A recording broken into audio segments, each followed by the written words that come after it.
trying to get this going hopefully sooner than later. Hang tight or come back in 2 minutes or a minute or watch us as we're awkward. We're good. We'll record anyways. You ready? All right.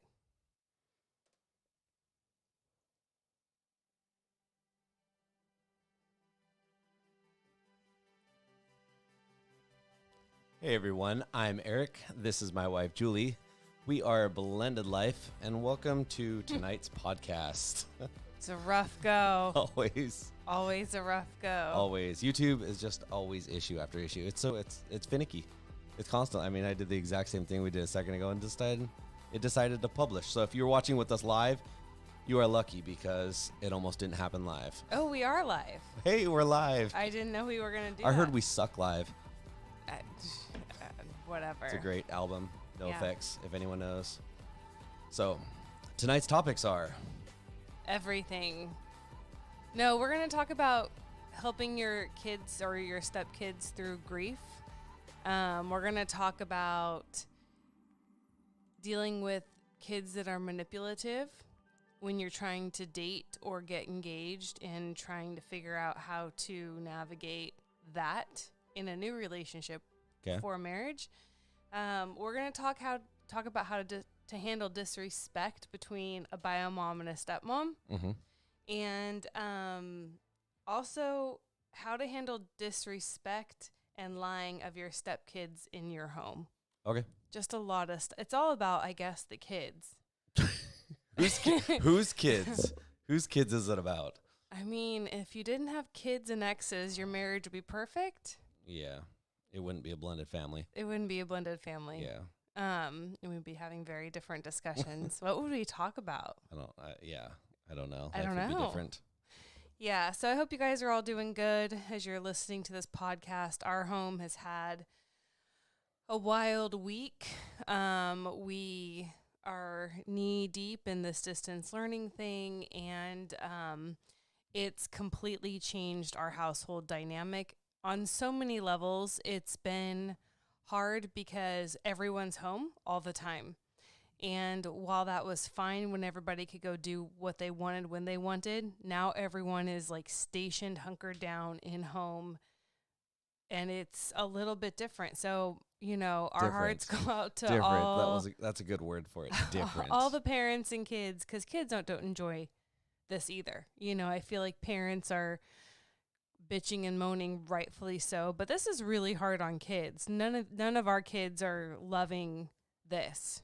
I feel like I've aged 10 years in this last week. It's only day 4. You have another day. I should be, how old? Like 128 by the end of the school year. Yeah. It's a rough go, you guys. So, and I know as we go on in this distance learning, what I've experienced in our home right now is tensions are running high. And everyone's really irritable, and it's making for some hard discussions. By and everyone, talks. she means me. No, You feel like the kids are irritable? It's basically you. Your kids have been getting into it. Like, I had to excuse myself from dinner the other night, but and my son excused himself from dinner because they don't ever get a break from one another. That's what they tell me. But I'm also like the same way with my son, although I get a week-to-week break with him. Mm-hmm. But I'm like, this week, I don't get a break from him, and we just want to strangle each other. Yeah, and that's with anyone, We've spent a week together and haven't wanted to strangle each other, right? I mean, granted, it was our honeymoon. It was the best week of my life. Wasn't our honeymoon amazing? It was. It was 10 days? Yep. And it was we had so much fun. Right. And I have to tell you, I was so nervous about our honeymoon. Right. I remember you talking about that. It was going to go one of two ways. Because we had never spent that much time alone with one another. We had never gone on vacation alone. Right. Together before our honeymoon. And I was kind of like... vacation, like big vacation, like more than like... more than an overnight stay. Few days. Yeah. I mean, we would go places for like 3 or 4 days at a time, and always have a good time. We always find stuff to do, but yeah. But with a blended Nervous family, Nilly over here. When you get married, this is something that I wish I would have thought of, and maybe advice I would give people if they're getting married, because you're so involved with the kids and being a blended family and go on vacation together alone. Go see what that's like, because it could have gone. What if it was horrible? What if we were stuck? What if? I think you know better. Like, Really? did you really have doubts? Like, were you really, really nervous? Well, I mean, we had been together for how long at that point? like, I would be nervous actually to go away with you right now for a long time. I may never come back. I would never come back. Yeah. No, it's just when you have that much time attached to the hip, like, what are we going to talk about? What are we going to do? We're so different in a lot of ways. Like, are we going to find stuff to occupy our time that we both enjoy? Well, or is it going to be like one of us has to give the whole time? And that's exhausting. Like, you want to do things that you're both invested in. But that's you both worrisome enjoy. if you're concerned about that at this point, because we're still pretty new in our marriage. I mean, we're only a couple years in.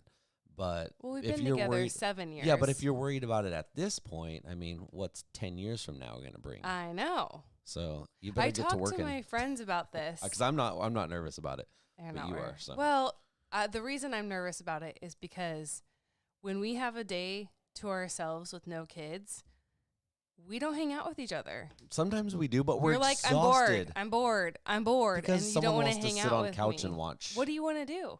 Exactly. So we got to find things to go out and do. We have to create things to go do. That we both We can't sit there on the couch and be like if I'm sitting on the couch for more than like an hour or two and we've watched a couple shows, I am definitely bored. Like, I need things to do. But you can play Fortnite all night. There's things to do on there. On your computer. Yeah. All day, all night. That's all I do in life, you guys. Fortnite. I'm just saying, you can sit at your computer and do that. Yeah. But the couch is all bad. Day, all night. So anyway, but that's you guys. So if you want to sponsor a Fortniter, yeah, if you guys have kids who play Fortnite, what are your guys? Can they hook up with you guys? Yeah, but just message us for that. You don't want to put it out there? No, I really don't play enough to I hadn't played up until last night in like a month. But anyways, no one wants to hear about this crap. Their kids play this crap all the time. I was just I really hadn't. Thing. Yeah, they can. If your kids want to play Fortnite with some it's kids, fun. Yeah. That would be good and to I link might up. hop into message us. Totally. And I'll hook you up. All right. So we're going to jump in now after all of that bullshit. I'm bored. I want to go play Fortnite. Yeah, I know. Okay. So what? This is going to be a thing, isn't it? No. It is. I'm tired. I have not played enough Fortnite lately. He's tired and happy. hangry. Yeah. And yes. It's been draining. But the kids have been home, and the main topic of this is disrespect, and I feel like I'm getting a lot of that from my kid, my son. We're around each other constantly, and it's nothing but arguing and me having to tell him over and over to do something. I mean, he did not finish his schoolwork today, and I don't even know if it's 100% complete. Like, his mom's kind of in charge of that realm, but he has been, I think 5:30 this afternoon. I'm like, "Are you done?" And he's like, "Yeah." I'm like, "Are you sure you're done?" And then I check in with his mom, or his mom checks in with me. I can see on his computer that he only spent 5 minutes actually learning. He's like, "No," and shows me a picture, a screenshot, which I'm like, "Why do you have a screenshot of this? How do you know of 47 minutes of learning?" And you could see his work in the background. I'm like, something's not adding up here. So I don't I'm not completely in the mix of this to know how it's supposed to go. I'm like, how is he showing 45 minutes? How is she showing 5 minutes? And where's this timer? You know what I mean?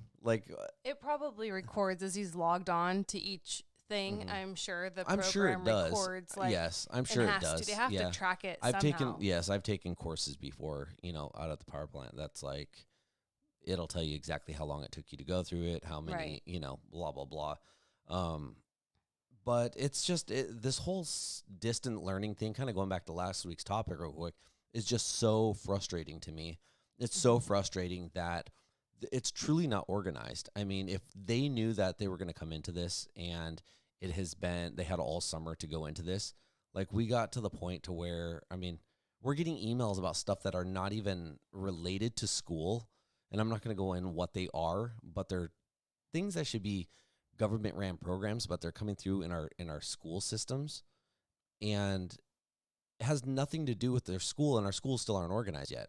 So why are we putting all this time and effort and money into other programs. Well, I feel like I need to step in and just speak for, I mean, I'm impressed with how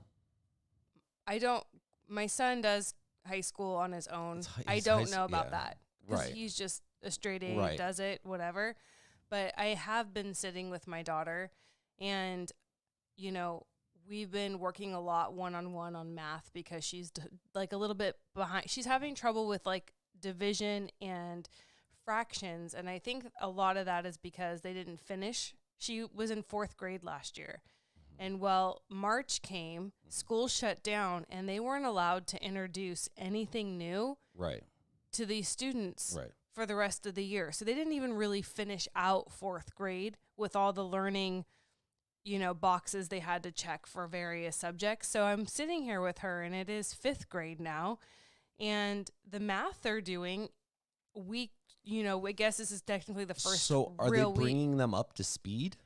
You know, she's doing hard math that she doesn't quite understand. So it's been really good that I've been able to sit with her and try to explain this to her. But that's kind of a tangent. That's just more of like, oh shit, these kids are jumping way ahead. Like I'm sure teachers are aware of what happened last year and are trying to get them up to speed. But I am I mean, her teacher's pretty organized. Like she's got stuff every day. There's a week agenda. So really she could look at the whole week and know what time she's got to do what. Like they are.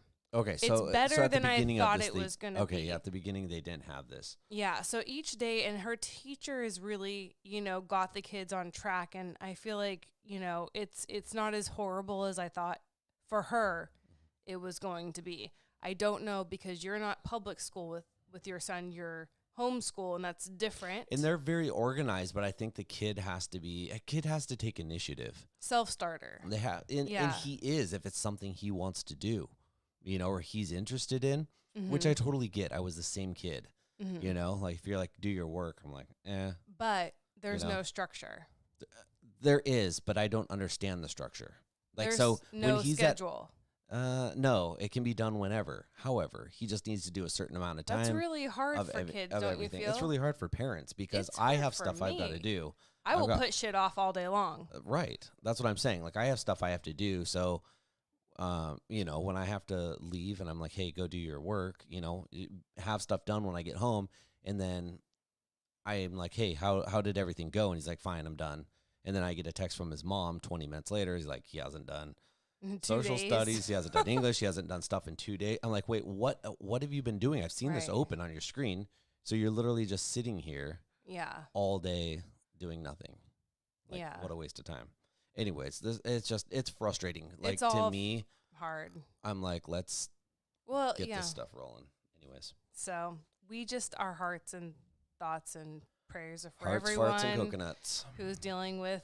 I'm exhausted. Day 4. Yeah. All right. So we're going to jump in again. I keep trying to, and then we don't. Tonight we're talking about things that our viewers have written in and would like us to talk about. So that's what we're going to do tonight. We have 4 different questions or situations that people wrote in about, and I'm going to read this really quick. And question 1 was, my stepchildren's mother left my husband, married the man she was having an affair with, and they recently had a baby. They knew there were health problems for the baby in utero, but were hopeful. Tragically, the baby only lived outside the womb for 2 weeks. Although I'm not fond of how their mother has treated my husband and I feel horrible for her. She is supposed to tell the children soon, possibly over the phone, while they're at our house tonight. If anyone has advice on how to help the children through their grief, I would greatly appreciate it. Also, any advice on what I can do to express my condolences to their mother would be more than welcome. I feel guilty that our baby is healthy and worry she may resent us for that, as she was somewhat spiteful before her pregnancy.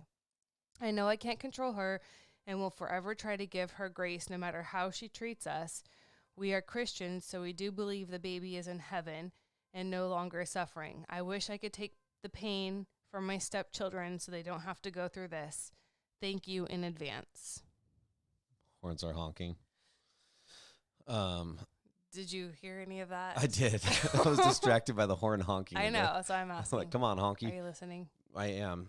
First of all, don't feel bad. Like this is life. Like you can't be bummed that you have a healthy baby and they don't. Like that's no one's fault, you know. So be grateful that you have a healthy baby and don't let that be part of your conversation, you know. Wouldn't you agree? Yeah. I think it's wasted emotion. Yeah. And you know, yeah. I It's agree a, with yeah. that. It's a sad situation, you know. You want to be there for them. Let them know that you're there for them. Let them know that if you need to take the kids at any time, you know, to give them a break or grieving process, you know, basically just be there. Let them know that you're there. Let them know that you're willing to work with them. Let them know Yeah. if they need the kids any other days. Just be a good parent, a good co-parent at this point. You know, Yeah. it doesn't mean that you need to show up and you need to bring dinners over and this and that. Just And I think even too, I think that if you want to reach out to either one of those parents and ask them, you know, or have your husband ask them, how can we support you through this? Like, what can we do? Like, ask them what they need, you know, ask them what you can do. And they might say nothing, you know, you can just, and I think it's appropriate to say, we're so sorry to hear this. Please let us know how we can support you right. in this time, whether it is taking the kids or Whatever whatever may it be, is. If take the that's, stress off of them. Let them know that, you know, don't yeah, you're not going to pile any more on. And this might actually be, if it hasn't been already, this might be a good turning point for you guys. This might be a good, you know, fork in the road that's going to get you guys co-parenting well. It's going to get you guys aligned to, have grace for one another, you right. know? And as far as explaining it to the kids, you know, if you guys are believers, you know, go down that path, you know, talk about praying and you know, God's plan for you guys as a family, but also you know, for the child and Yeah. And that was God's will. right. And for whatever reason, that baby was needed in heaven and wasn't needed here on earth. Like God needed that baby more than you did. And you'll be reunited, you know, someday. And let them feel all the feels. You know, I don't know. It's really early to lose a sibling. They don't have much bond with a 2 week, you know, not to say this isn't horrible Right. or diminish this in any regard, but these children don't really have a huge bond with this 2 week old baby. And so you kind of just got to see how it's going to go. I would let them lead as far as like if they're super emotional, meet them there. And if they want to kind of not brush it off, but if they don't want to make a big deal out of it, you know, I think that's fine too. I think you just need to let them know that you're always there to talk with them and that acknowledge that it's really sad, acknowledge that their mom and dad in the other home, you know, their mom and stepdad in the other home is probably going to experience a really hard time for a while, you know, and I think that is something that you need to equally prepare the kids for as much as dealing with the grief of their sibling is dealing with parents who are grieving a child. And I'm sure if you research, there's books you can get to read to Forums, chat kids. groups. I mean, there might even be podcasts on this type of thing also. Yeah. And I would just, you know, I would stick to the Bible. I would stick close to God. I would, you know, if those are your beliefs, I think that prayer is a really powerful tool.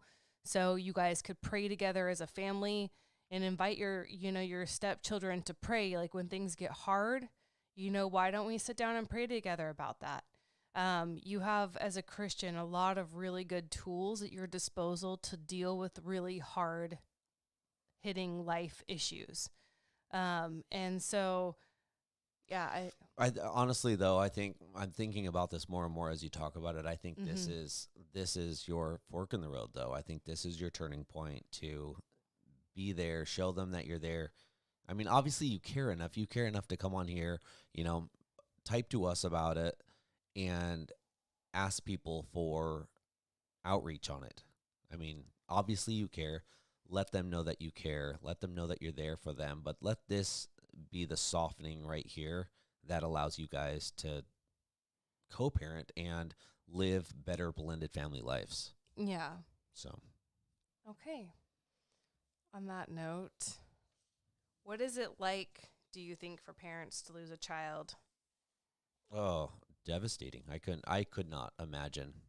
I've had some friends who have, you've had some friends who have, and it's, I can't even speak to it. I could not fathom it. I don't know. I don't know if there could be anything harder. I've seen my friend who lost her baby at 8 months old. I see her now, and she has a wonderful life. Like, I've seen the other side of it. Right. And so I also want to speak to people who are grieving children. I don't think, I know every anniversary of her daughter's passing, is always hard, and the pain never goes away.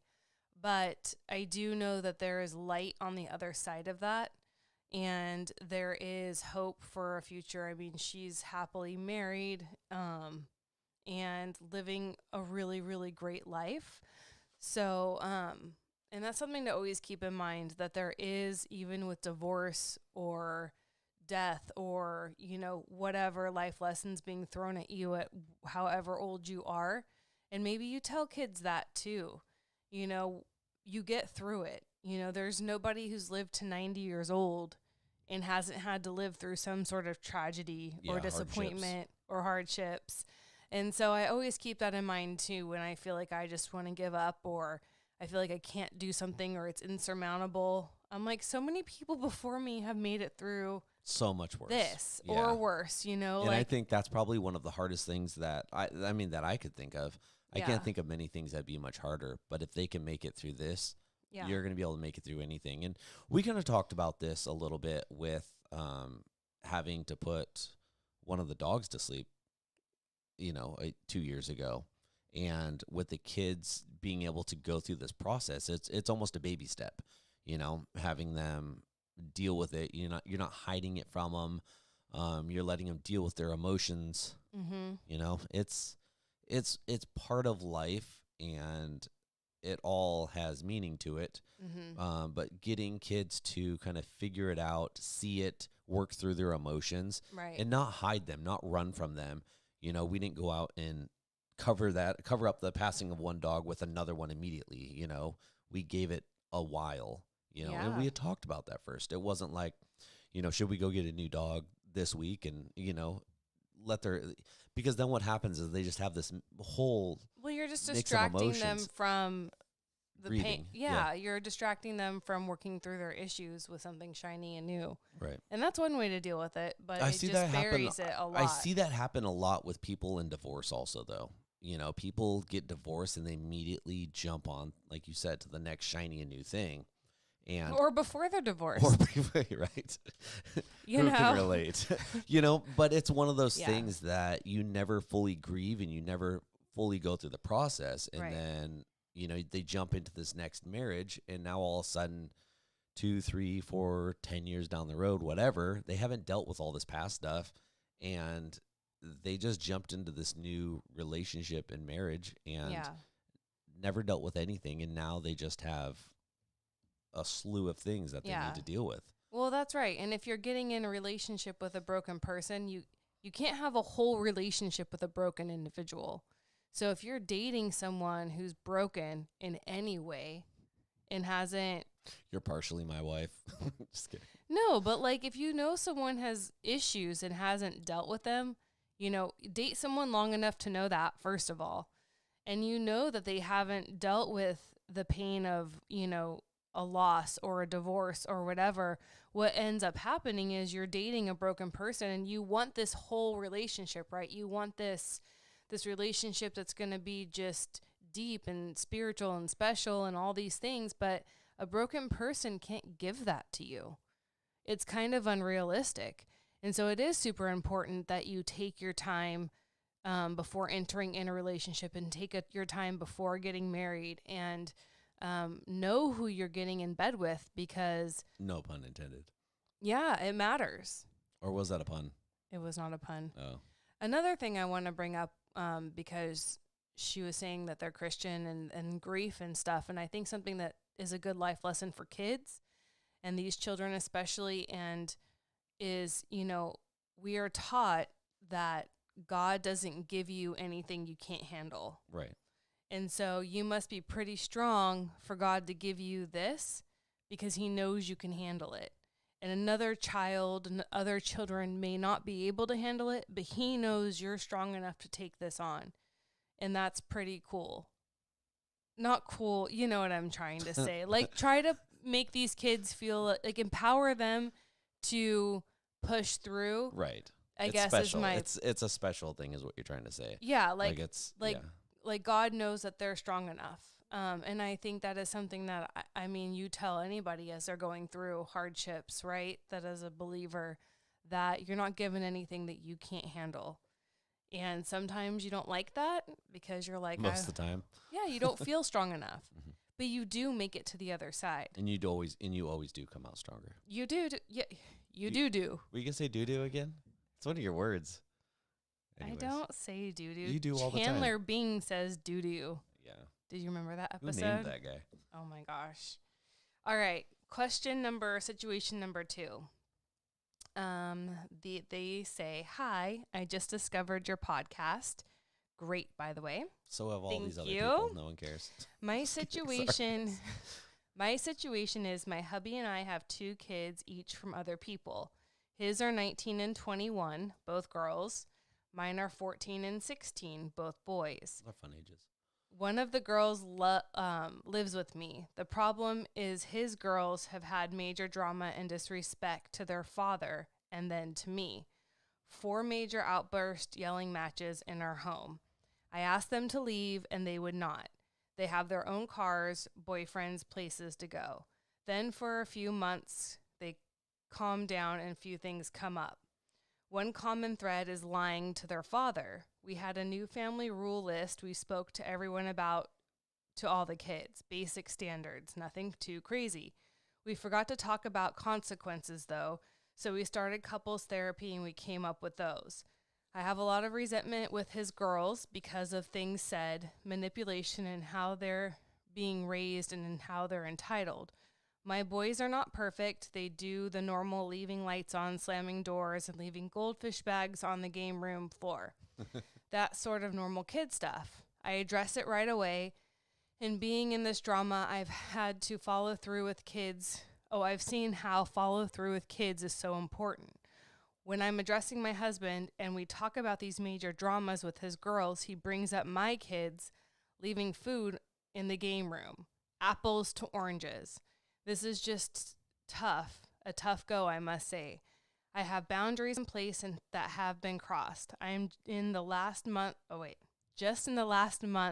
he has started to implement consistent rules, etc. I'm exhausted. Well, first of all, I'm starting to think, like, what would Dr. Laura say to this? Someone like that. First of all, the age thing, I mean, I think that's the most apparent thing to everyone. The age is past 18 on both of them, right?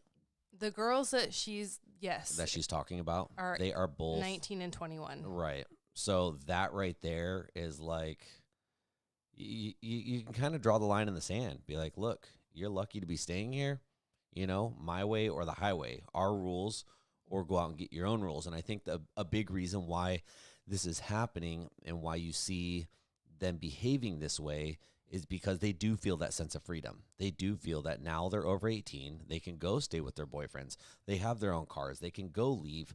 They don't have curfews. I mean, they can fly to Japan tomorrow if they want, and you have no say in it. However, when they're at home, they still feel this way, but they aren't realizing that not only they've been under your roof for a long time, but things haven't changed for them in that aspect, other than that they've grown up and now they feel that they're adults, but they're only living part of their adulthood. They're only living part of that responsibility. So when they come home and they feel like acting out however they want, they feel that they're entitled to because they're of age.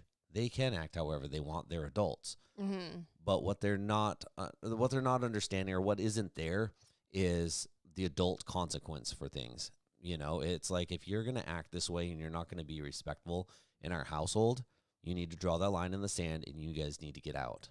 You know, I mean, it's plain and simple. And I think a lot of people struggle with that, especially these days, you know, with this whole COVID thing going on. I know people, you know, that are out of college, you know, have had good careers that are living at home with their parents. And it would be a weird thing, you know, in my earlier adult years, there were times there was a time where I went and lived with my parents right after the divorce because everything was just chaos and trying to figure everything out. And it is a weird place to be in. And if you don't embrace that and use that to grow up and help around the house and do things, it could get away from you. I see how the tensions could grow very much because now all of a sudden mom and dad are paying for everything, you know, and the kids just have luxury to do what they want, right? And luckily, you know, something like that didn't last very long. But if you you allow this to go on for a long, long time, the kids are going to take advantage of the situation because the kids have their cars, they're hopefully have jobs, they're going to go out and make money, but they don't have the responsibilities. They don't have all the responsibilities of being an adult. They're not holding down a household. They're not paying the major bills, you know, or any of the bills for that matter. They're not cooking, they're not cleaning, you know, all these little things that add up. And now all of a sudden they want to move out or they want to go get married. Well, they don't have these life skills. You know, these are things that should have been taught from earlier on to when the kids do finally move out of the house. It should be an easy thing. Or as they get older, these things should just be taken care of, you know? So the respect thing, I think, comes a lot with the kids. And I still call them kids because they're young adults, you know, but they are living a kid lifestyle with freedom, you know, and it's just they're not stepping up to the plate. But it's up to us parents. We need to draw that hard line and tell them, like, my way or the highway. Yeah, but you can't draw a hard line you're not willing to follow through. And so here's the deal. Kids aren't going to respect you. And I would assume they're disrespectful because there's no follow through. There's lots of threats, you know, being thrown out there. But, I mean, you can threaten a kid all day long. Eventually, they're just going to be like, tune you out and never respect you because you're not following through with any of the threats you're throwing out there. And that is a big thing with disrespectful kids. And so you can't threaten. I would just beware that if you are going to tell them to shape up or ship out, you mean it. Because if you draw that line and you don't follow through, it's going to get worse and you're going to have an even rockier marriage because you're dealing with a step parent who's already having a really hard time in this situation and is going to lose respect for you as a husband. So that's like your kids are going to lose respect and then your spouse is going to lose respect because you're making a threat and drawing a hard line, which is really good for kids, right? They need to toe the rope. But if you don't follow through, everyone will lose respect for you. The other thing is, too, I mean, her sons were old enough, too, you know, to be, 14 and 16 or something? Yep. Anyways, they're at a very good age, too, where, I mean, I guess our oldest is just a little over, he's 15, but that's a good age. At 14, he was fine there. To start, if you haven't already, there's no better time to get these family rules in line. There's nothing a 14-year-old is not capable of doing. I mean, really, you know, if all of a sudden the age of being an adult turned into 14, a 14-year-old can take care of themselves. If something happened to you and you need to leave a 14-year-old home for a weekend or even a week, a 14-year-old is pretty self-sufficient. Yeah. You know, or should be. So if you guys don't have family rules laid out yet, and I'm not talking about with all the kids, I'm talking about with you and your husband. If you guys haven't laid out family rules yet and expectations, now there's no better time than now. Yeah. Lay these out, come up with your expectations, both of you. And this apple to oranges thing will stop happening. You know, if you find a bag of goldfish, I'm assuming the crackers, not the little ones that you win at the carnivals, on the floor, what's the consequence to that? You know? Right. come up with consequences to all these little nitpicky things. That way there's expectations. And when stuff like this happens, you can implement it to either side, and it's not nitpicky at that point. Yeah. It's just the rule, and that's what's going to happen. And, this 14 and 16-year-old boy are watching really closely how you're handling the girls, and that is kind of setting up the standard for them, So it also affects how you deal with these girls is going to affect how these boys are going to act and behave as they get older, and what boundaries they're going to push. Because if you allow these girls to walk all over you guys, the boys are going to just do the same thing, and it's going to be really hard. And you can't really expect them to behave differently. If it was okay for one set of kids, why is it not okay for the other set of kids? What I also wanted to say is if these girls have, okay, so here's a deal too. Like, it's not uncommon for kids to live beyond 18 with parents. And if you're paying their bills at all, you take things away. If they're under your roof, it's not like kids turn 18 and you have no say and have no power anymore. That's not how it works. You can still take the door off the room. Yes. You can, if you're paying for a car payment, if you're paying for gas, if you're paying for auto insurance, you're paying for internet. You're paying for any of the car privileges, that car can be taken away, and those kids' asses are home and they don't get to go anywhere.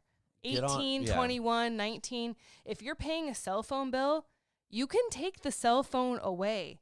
If you're paying for internet, you can take the internet away. Yeah, there's actually and that's actually a really good punishment this day and age. You know, and cell phones too. Yeah, I mean, you might be paying cell phone bills. That's what I just said. Oh, sorry. But the internet, you just rattled off so many things. My brain just exploded.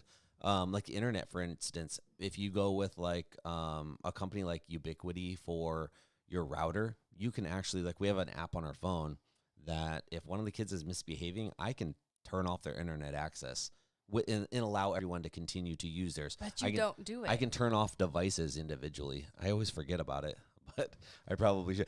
But the problem is you turn off internet. Here's one of the other things. I'm sure they're not in school. You turn off the internet, now they can't do their distance learning, which is a giant crock of turd. So I just think that you can still have some pretty good consequences for adult teens living in your home. You can, if you're not willing to kick them out, or that's not an option for you and for them, you still parent. Just because kids are 18 doesn't mean you stop parenting, especially if they're living in your home.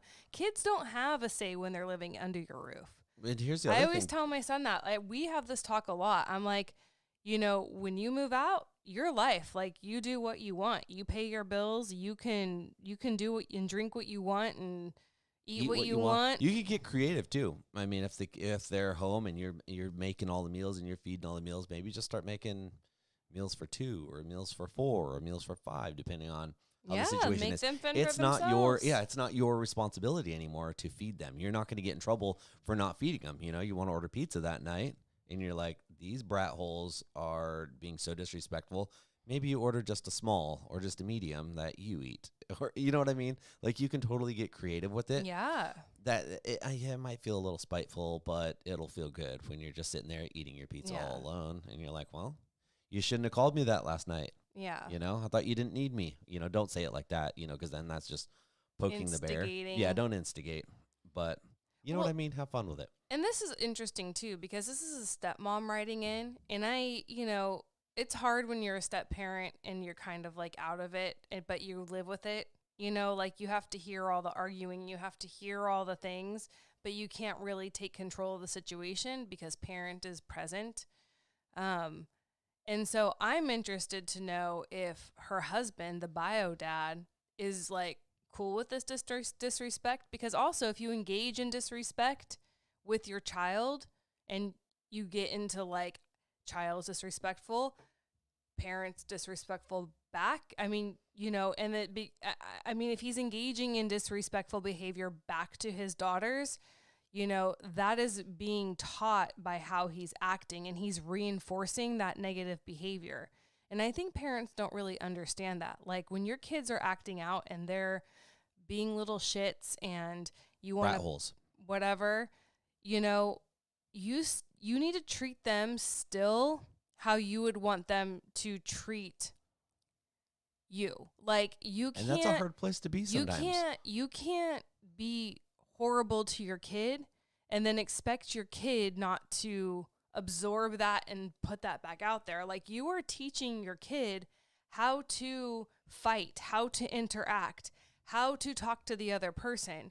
And so it really matters how kids are led, you know, how disrespect is handled. So I think I would be interested to see how, like, if this dad engages in it, shuts it down, if he's okay with it, if he's passive about it, if he ignores it, like what, you know, but whatever it is, like this stepmom who wrote in, like it's important to kind of be on the same page because it can be really like it can be hard in a marriage because spouses, when you see your spouse doing something that you don't feel is right, whether it's parenting or at work, like if you saw your spouse stealing $100 out of your friend's purse, you would lose a little bit of respect for your spouse, right? When you see your spouse doing something that you don't think is right or okay or righteous, it chips away at how you see your spouse a little bit.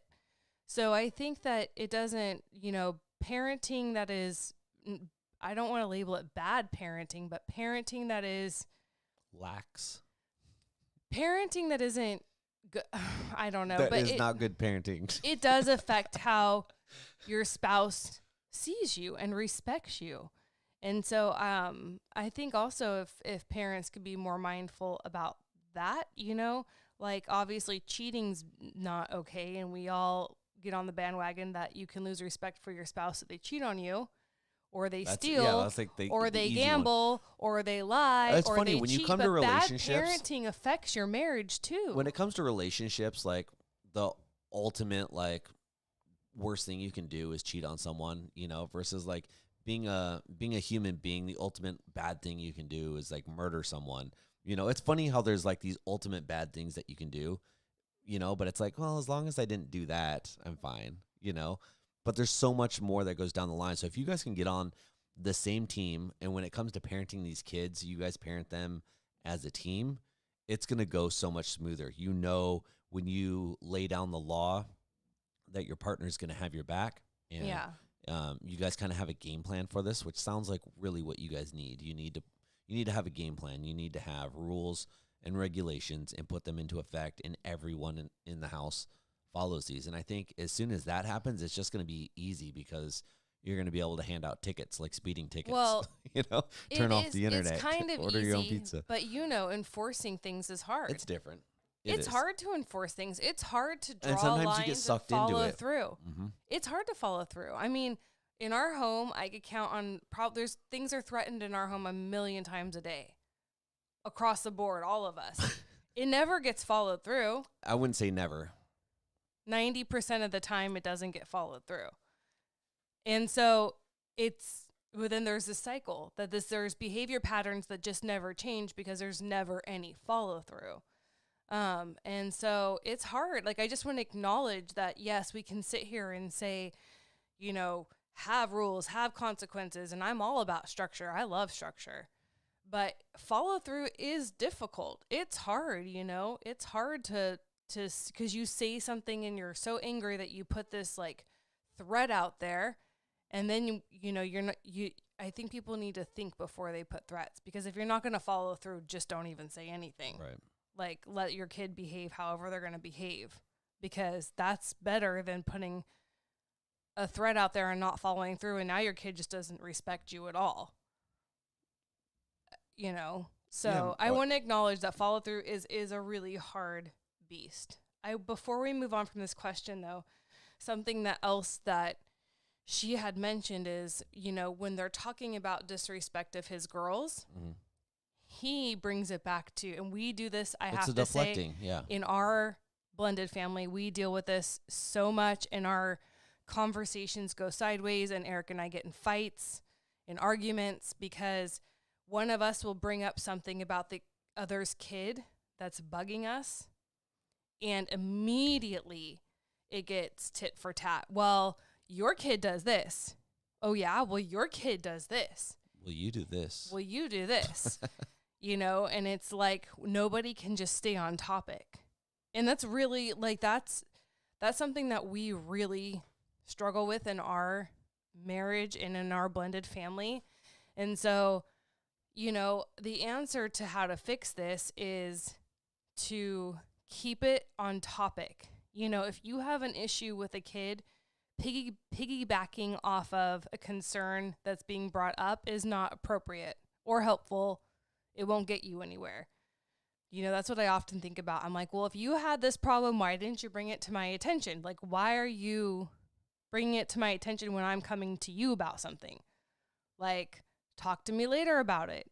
But can we deal with the issue at hand? And that's really hard. I think one of the frustrating things in this is, you know, what's the verse go, you know, about, anyways, I'm not even gonna try to say it, but anyways, it's tit for tat when, you know, you have a when they're like, you have a thorn in your eye, but, you know, I have a plank in mine, you know. Pull the plank out of your own eye before you. Well, you know what? Like, I think a big problem that comes in these arguments is I'm complaining to something about you that my own kid's doing, or vice versa.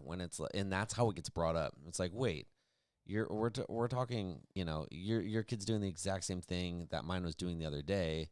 And now it was okay for one kid to do it, then, but not now. Yeah. And I think that's where that gets brought up a lot. So if you can come up with these family rules that lay down these guidelines, you know, as bottom line as the goldfish on the floor, you know, and I keep bringing that up because I have a lot of these same issues. You know, you have a lot of these same issues. Simple things, putting the dishes in the dishwasher correctly. I still had to do it today. What a basic freaking thing. But all of the kids do it, you know? Yeah. Like, you know. Slamming doors. All of them do it. Leaving lights on. Yeah. We know nothing about that in our home. No, exactly. But it, you know, it's like, but we can also sympathize with you because, you know, I hear you bring up right now, like, I had to do that already today. It's funny because they all do it. But you wouldn't have brought that up yesterday where I'm like, dude, I had to do the dishes because my own kids did this. You just swallow your own sand when it comes from you. But some reason when the other child's kid does this, the sand is just a lot rockier. I think that's normal, though, because I think that we are part of being a bio parent is like there's a fine line between drowning your kid in the bathtub and letting them live. Okay? Yeah, I was going to make a bad joke, but. Or driving your van off a fucking cliff. Okay, there we are, you guys. And staying on the road. Like when you're a parent We're getting you a minivan. When you're a parent and you've reached the end of your rope, right? You can see how somebody gets there.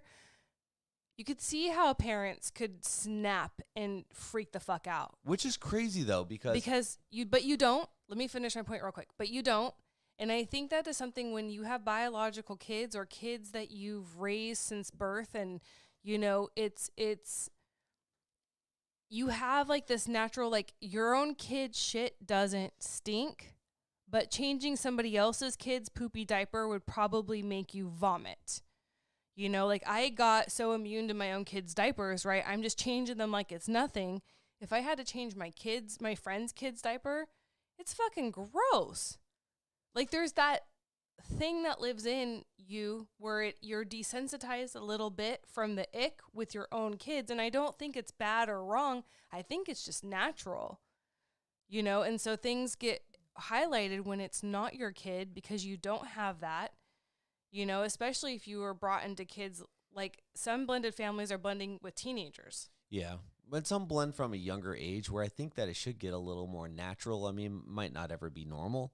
But it should get easier, should it not? Yeah, but I just think that when your point is like, I think it's just natural. I think it's just, you know, you're kind of immune to your kids on some level versus somebody else. Right. You know? Yeah. Like if... I don't know. I always feel bad for my daughter's teachers. For having to look at her on a computer screen? No, but like she gets so distracted in school. Right. And I know that. and I deal with it at home, but I couldn't imagine like this is not your, like, it's just when it's not your kid and it's not you're not, I don't know. It's just different. But, and I think that's okay. Everyone handles it differently. I handle things a lot differently than, you're talking about driving your car off a cliff or drowning the kid, I know you're being silly about it, but yeah, I handle that differently. I shut down. I'm like, I don't want to be around this. If your kid's misbehaving or they're doing things, I'm not very confrontational where I'm like, I want to go strangle the kid.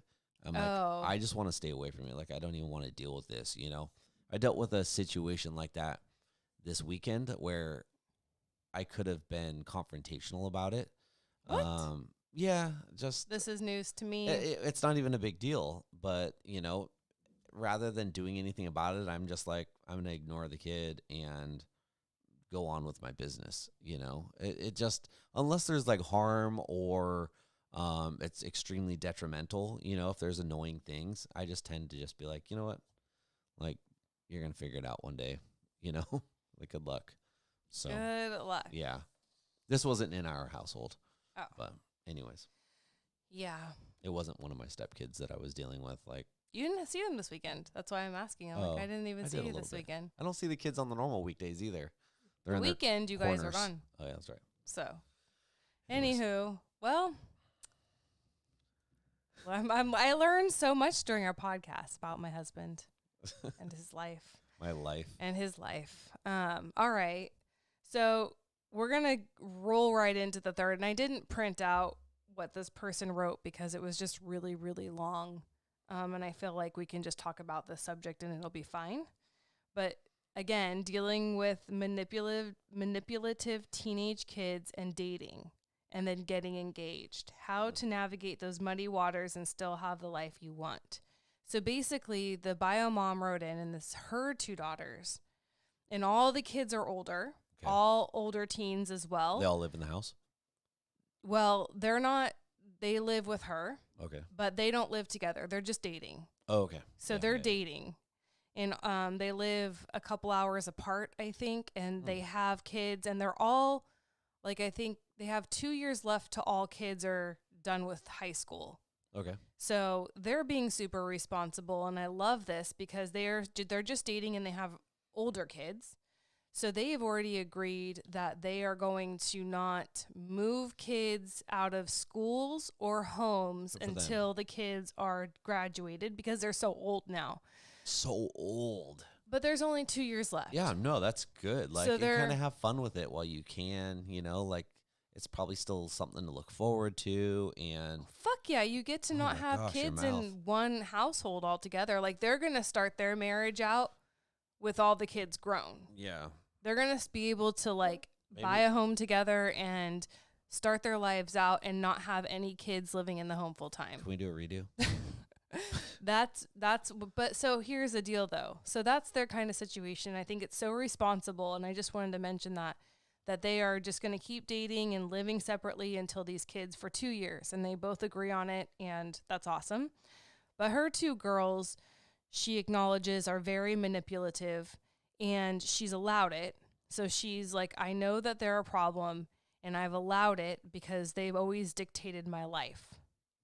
And so, like, when she tried to date before or when she's dating now, her daughters would, cancel their plans. Like, if her daughters found out she was going to go on a date with this guy and they had plans, they would cancel their plans to stay home.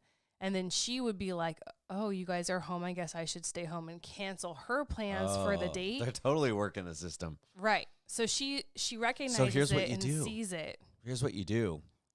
You just say that you're going to do stuff anyways, even when you're not, just to get the girls to cancel their plans, and you just be more manipulative. No, you were not teaching manipulation. Oh my gosh, she's like, it's a problem. So she recognizes the problem, and so she's been saying, like, even if her girls cancel the plans, their teenagers are old enough to stay home, she'll still go. Good for her. She's making those adjustments, and I think that's really, really great. But now she's worried about, like, they want to get engaged. Her girls do? No. Her her and her boyfriend want to get engaged. Yeah, sorry, I'm And slow, so this is like a little bit off them. So this is a two-parter. So they want to get engaged, but she's very worried about how the girl's dad is going to react to this. Okay. So she was like, what do you think about us getting engaged? Like, should I confront him and tell him? Should it come from me? Should he just find out organically? We've talked about this kind of on our podcast before, but she's like, he's really hard to deal with, and she doesn't want the girls to get in trouble or him punished or take it out on the girls. She feels like, and I said, well, you know your ex better than I do or anyone really, and you'll know his reaction. So you need to base it on that, like go with your gut. And it sounded like she needed to confront herself, like have it come from her because she knows he's going to be manipulative and spiteful. And is that where the girls get it from? I think that she just said like after the divorce and stuff, like she just allowed them to dictate her entire life. Okay. Well, at least she's honest about that. Like Yeah. she sees that, which is good. If you see that and you know that's going on, it can kind of allow you to fix that a little bit. Yeah. It's going to be harder for the girls because they're used to getting it that way and doing it their way. So it's going to be a little bit harder for you. But still a good lesson to learn. Like this is good for them to be put in their place. Like you're never too old to parent your kids. Like if you see your kids misbehaving, you know, then you need to step in as a parent. And I think that, you know, yes, better late than never though. Like it is late, but better late than never. So getting engaged though, I mean, I don't think she owes no one an explanation. So if you're dreading telling your ex about it, like screw him, don't tell him. She just would rather take the brunt of the anger than the girls. Right. Now, what if, I mean, it's a form of manipulation because I feel like what if you just don't tell the girls for a while, but then also I feel like that's manipulative, you know, because you're manipulating that situation to ultimately get out of it, you know, get out of dealing with the ex and dealing with the girls. And that's no way to live your life either in secrecy. So I say, you know, you guys want to get engaged, you know, maybe if it happens, it happens. You know, if the girls find out the way they find out, let them find out. You know, if your ex finds out, let him find out. But maybe don't draw a big roadmap about this. You know, if he proposes to you and you get engaged, be excited, be happy, you know, do all the things that you want to do. And don't worry about what the outcome is. I mean, if the manipulative ex finds out and he does what he's going to do, you know, don't buy into it. Don't live a life in fear because of him. Otherwise, he's still controlling you. He's controlling the daughters, and then the daughters are controlling you. And at the end of the day, you're the one living under this umbrella of manipulation, and that's not fair. And you don't want him to rob your happiness. Like, you don't have to listen to anything he has to say. Like, if you're just doing a cursory, like, as a courtesy, I'm letting you know I'm getting married. You don't have to pay alimony anymore. I don't even think that she owes him that. Like, if she really wants to, but if she really wants to, of course, that's her decision. You do not have to respond to any negativity. You don't have to read a text back. Like, you don't even have to read. You can delete that text as soon as it comes through and not even read it. You know, you don't have to respond to an email. You don't have to have a phone conversation about it. But I also feel like if you don't want to have a conversation about it, maybe don't even bring it up in the first place. Yeah. You know, if he finds out through the grapevine, he finds out through the daughters, like, let him find out, you know? And if you don't care enough to have a conversation with him about it, don't start the conversation. Good point. So we were also discussing because she's realizing her daughters are very manipulative and all this, and they're like, you know, controlling the situation. I kind of discussed with her a little bit, like, it's kind of like when you're having an ours baby, and how are you going to get the kids on board with an ours baby, right? Well, what do? You make them involved in everything. You know, if you're having an ours baby and you're worried about the kids, well, make them involved, bring them to the gynecologist appointments and let them hear the heartbeat. help them, let's put names down on paper. What do you guys think? Let's paint the room. What color do you think you want to paint Show it? them what 10 centimeters dilated looks like. But you get them involved with the process, and they don't feel like an outsider. They feel like they're part of it with you guys. And I don't think it's any different as kids get older. If you're going to start this new life as a blended family, and I don't care if you have teenage kids or whatever age they are, but we discussed this too, like a way kids manipulate. Why do kids manipulate? Because they want to control the situation. Or they want to be part of a situation. They feel right. So if you can have, and she was like, well, actually we took my daughters to go look at a house, like to go look in Colorado or somewhere, I forget where they want to live. And, she's bringing her daughters alongside of her to see like how this is going to go, and they're being involved. And I'm like, that's great. I guess they all went and looked at rings together. Cool. And she's bringing them into the process. So maybe they'll be happy for her. And not need to manipulate the situation. And same thing with the wedding, too. If they're part of the wedding, and I think that's a big thing in blended families in general. If blended families can have everyone, all the kids and all the parents involved in it, right, it makes for such a better time. It's a celebration. It truly is what it's meant to be. Yeah. It's a celebration.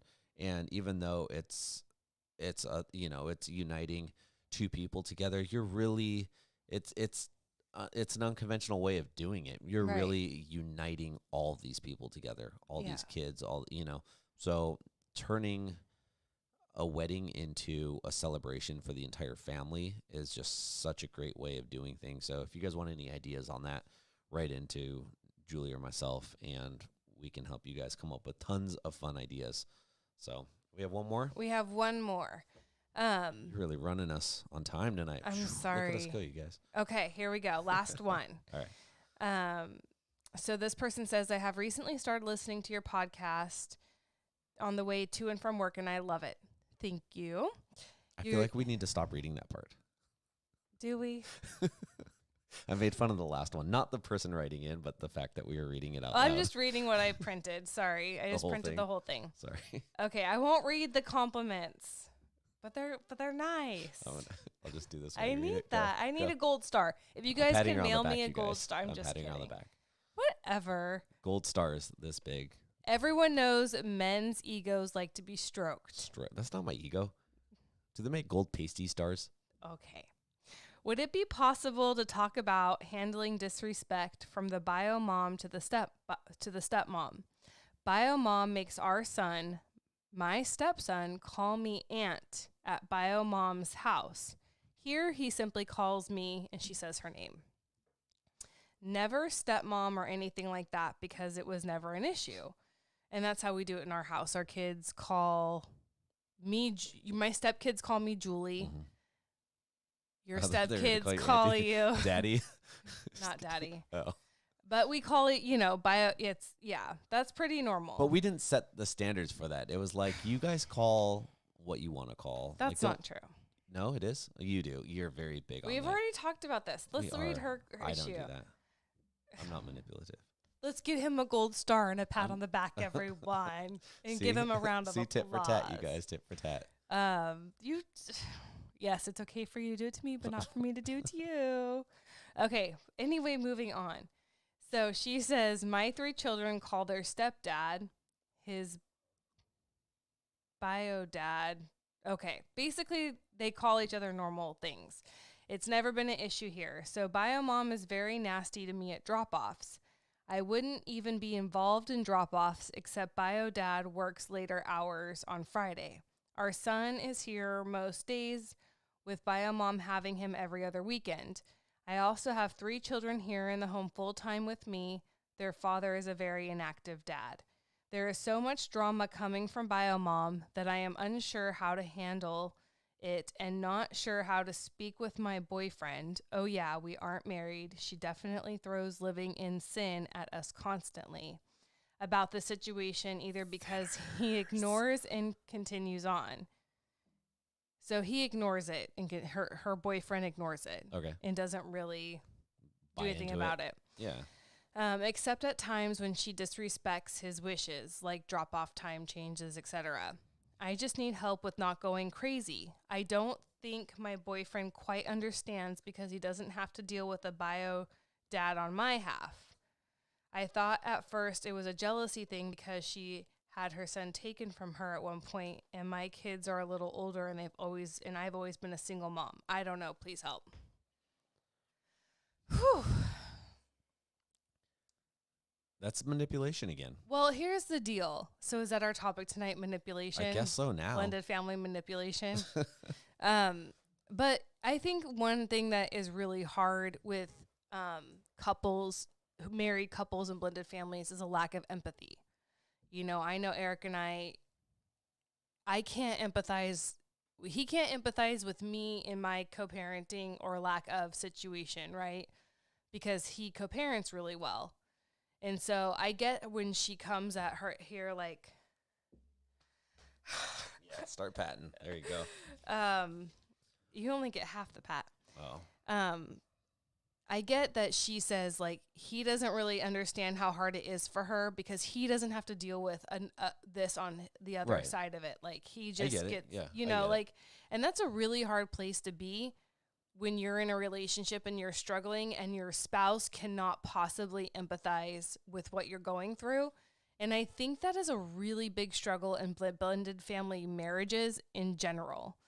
And so there's not really anything you can do about that. You can't change the fact that there's no bio dad for him to have to deal with on your side.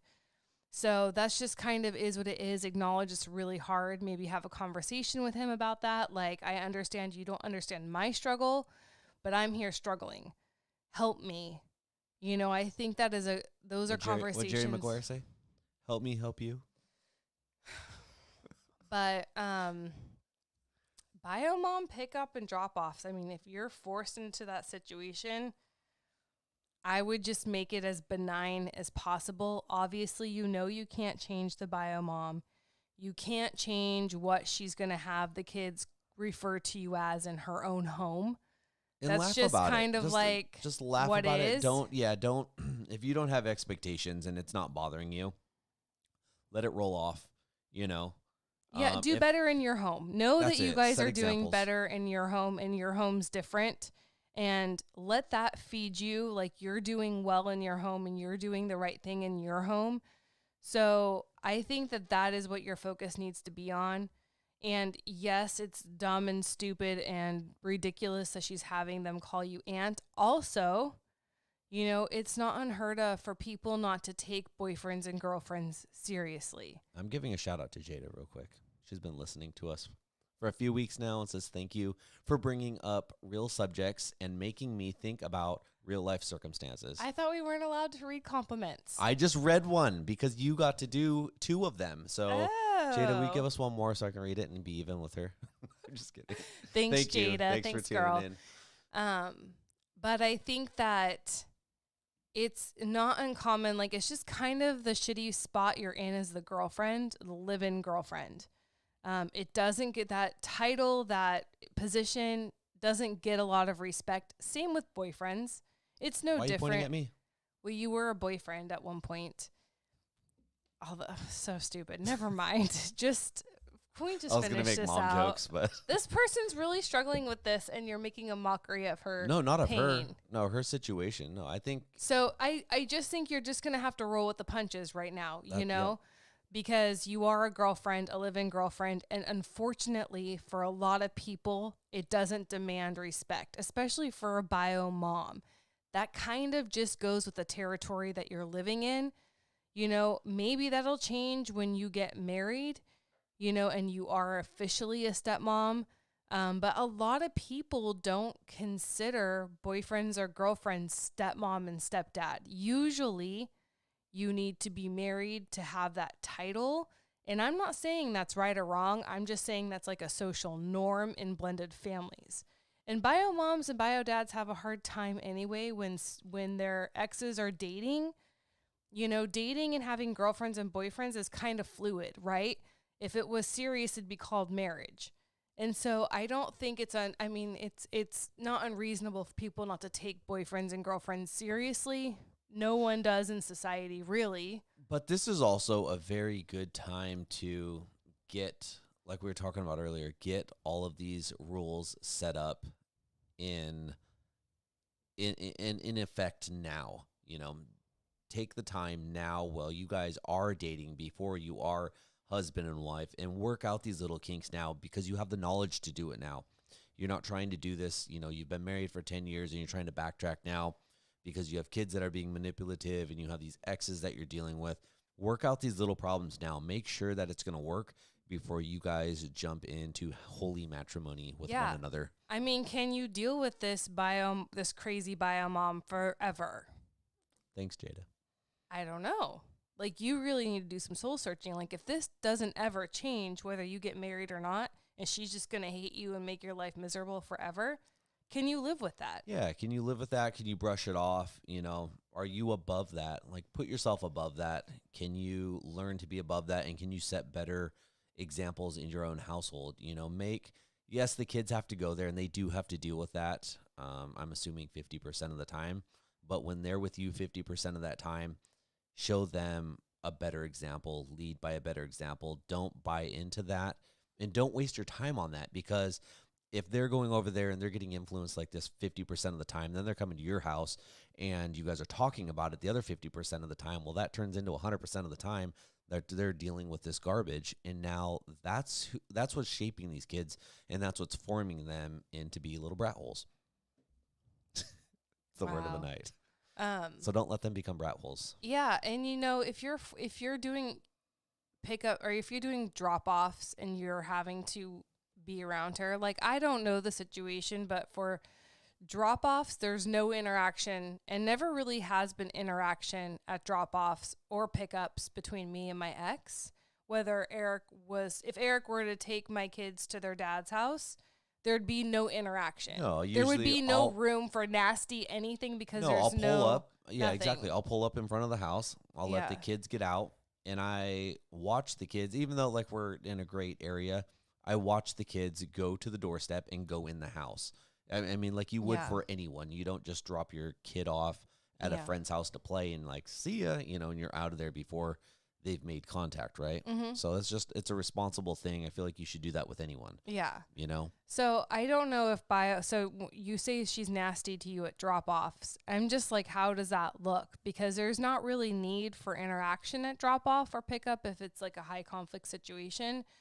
And if she's just like insistent on walking the kids to your car or to the front door, like if she's insistent on being like, with kids until they switch hands to the other parent, which is a little bit much, I think, then I just would be not engaging her at all. Like, you can draw say the line hi. in the sand. Leave the door unlocked and go into another room, maybe that you can see when she's gone or when she's there. And this doesn't make you a coward. You're not hiding. Again, I don't like high conflict. If I know that your ex, because he has a few times, and him and I can get along just fine. We've never had face-to-face, like, mean issues with one another. We can be in the same room as one another. We can be around one another. But if I know he's coming to the door and you guys need to deal with stuff, don't be high conflict about it. I'll take myself out of the situation. I'll go somewhere else. And not that I'm being a coward about it, but it just makes it easier on everyone else. You just remove yourself from the situation. Yeah, I'm kind of like, maybe you guys need to rethink how drop-offs look. Like Eric said, maybe you leave the door unlocked and the kids walk in and you just don't interact with her. If it's a car situation and she's bringing the kids to the door of the car, well, I guess you can't leave that situation, but I wouldn't respond, right? And don't engage. You don't engage at all. Like, she can be nasty, but that's on her. That's good thing you're not her. She's the one that has to live with herself, not you. So I don't know if it's too much to handle. I don't know how extreme this all is, but then I would have a talk with your boyfriend and be like, listen, I'm not willing to do this anymore. Like, you need to figure out either a babysitter to do this, or you need to change your work schedule, neutral party, or a grandparent does this, or your friend does this, or somebody else does this, or we change drop-off times. Like, you need to figure out what you can live with and what your boundaries are, because something that step-parents are human, and step-parents are valuable, and step-parents, it shouldn't be a life of misery. Like, you shouldn't be a death sentence when you get married and sign up for step-parenthood. You really have to have a spouse that supports you and cares about you, And you really need to think outside the box, and you really have to own your limitations as a step parent. So if you have hard limitations and things you're just not willing to do anymore, you need to figure out another way to get, drop off handled, or, maybe you and your boyfriend have some hard talks. But, usually miserable people are going to be miserable people forever, So on that note, we have hit a record tonight. Did you know that? This is the longest podcast we have ever produced. Hairball. So I just want to congratulate you guys. If you have made it to the end, this is our longest podcast ever. If you want more long podcasts, please write into us.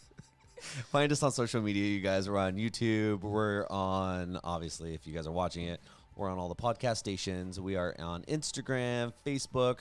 Julie has a pretty incredible blended family Facebook support group going. Yep. Join us. Get in on it. Email us, you guys. Write into us. Leave us those 5-star reviews. Subscribe. We just appreciate you guys being here and being part of our blended family and making the blended family community stronger. So thank you guys. We'll see you next week. You don't like my stuff? Why do you always laugh? Because it's silly to say it like that. What?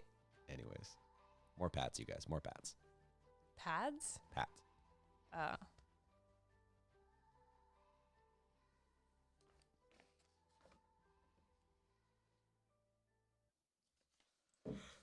Okay. Do we have blended family or like